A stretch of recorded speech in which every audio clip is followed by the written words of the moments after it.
It's 5 p.m. on Tuesday, April 15th, 2025. This is the first twice daily move I've done this year. Hopefully the first of many, maybe even 4 times daily moves. I gotta do some logistical planning though in terms of my time and when that happens. And I was surprised that when I opened up the wire, the sheep just came running through. They had plenty of grass where they were at, but you can see over here there's even more grass. Just crazy amounts of grass growing. There was one spot that was actually taller than the sheep, maybe three feet tall. So it's probably a spot that was fertilized well last year. I did an experiment with just that wire across the middle. I figure if they have plenty to eat, they're not going to want to cross that wire. It is not electrified. I probably should electrify it just so they get a little zap if they touch it with their nose. But I just wanted to see how little I can do. Me being lazy and all, I'd like to do less work than I'd like to do the least amount of work is absolutely necessary to get the job done. You know, I don't like to add extra work unless I need to. And so if one wire is enough, there's no reason to put up 2 wires or even 3 wires, right? Anyway, that sounded like sheep way in the distance there. Huh. Sometimes I hear echoes of my neighbor's sheep, but I'm pretty sure whoever's living in the south east corner, they don't have sheep down there. But I will drive by just to make sure one hasn't gotten out or something. Anyway, I don't know if you can see, but the dogs are buried in the grass. They're lying down. I think that's what they like to do, is just hide in the grass and surprise things that don't belong. In addition to keeping an eye on me. There was some behavior where I was with the bulls, just kind of chilling and watching the bulls. My neighbor's cows were at the fence, and the bulls were, there's one of the cows at least was in her cycle. So the neighbor's bull was doing his job, and my bulls were like, this smells interesting. I'd like to be part of this action too. When the bulls got close to me, however, the dogs became protective and they started barking at the bulls to chase them off, and I had to try to reverse that training. And what I did is I would approach the bulls and they would bark, and I'd turn around and shout no at the dog, indicate that's not appropriate behavior. And I think after the 3rd or 4th time they started to understand. And I was using the alfalfa cube so get the bulls close, you know. I think they understand, but I might have to do some more training with that so they get some more experience. Looks like the wire's working.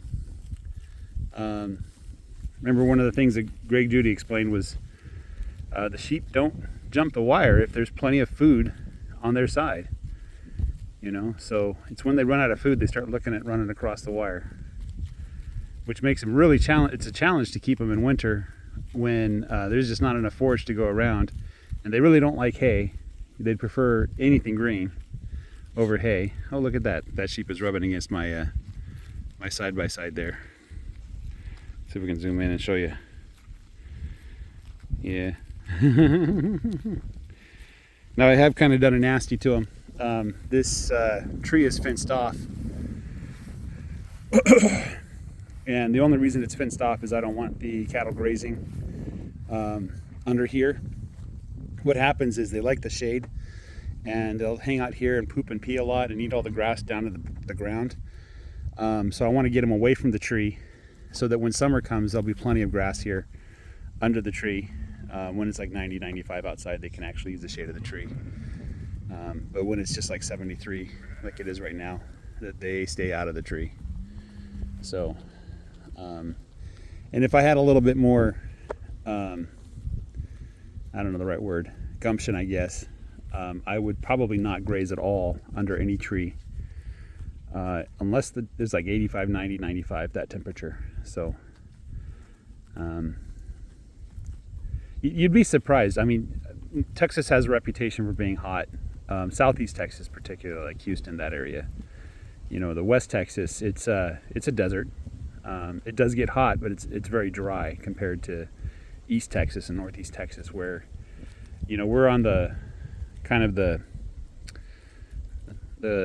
ecological or whatever ecosystem between the Great Plains and the South, right? The humid South, it's basically a jungle.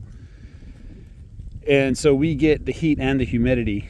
And the heat can get quite high, but we really don't get that many hot days in the year, right?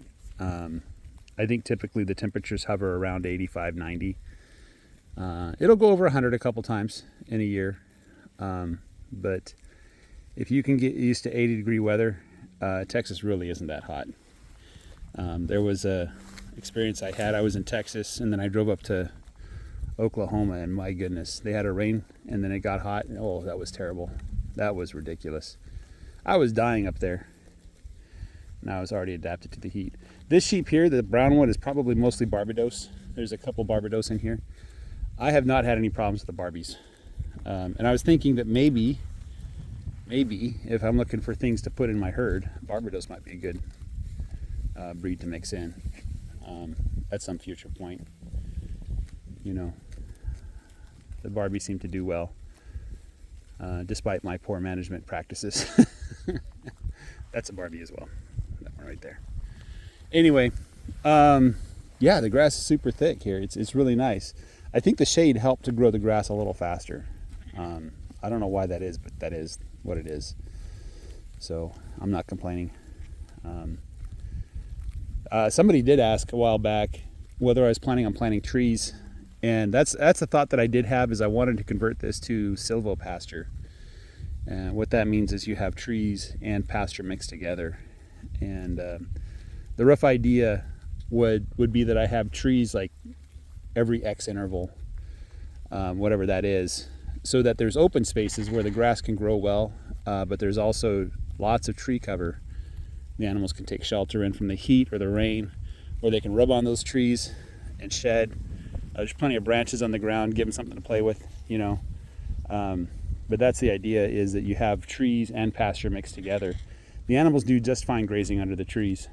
The cows are nice because they lift up the branches. They go after all the low hanging leaves and branches and stuff, and they strip it. So it's kind of nice to have cows with your brush. Cows also do something, I don't really know what it is, but the brush that grows under the trees, like if you haven't grazed for a long time in an area that has pasture and trees, sometimes you get overgrowth under the trees, and the cows seem to do a good job of clearing that out. I haven't done much experimentation with the sheep, but the cows have done a great job at opening up areas that, you know, you couldn't hike through. But the cows will put pressure on that brush and make it so you can walk through the trees. It's kind of nice. It turns it into a little park instead of a, you know, brushy wood that you don't want to climb through, you know, because all the brambles and stuff like that. So anyway, that's enough rambling for today. You guys have a great day. Take care and bye-bye.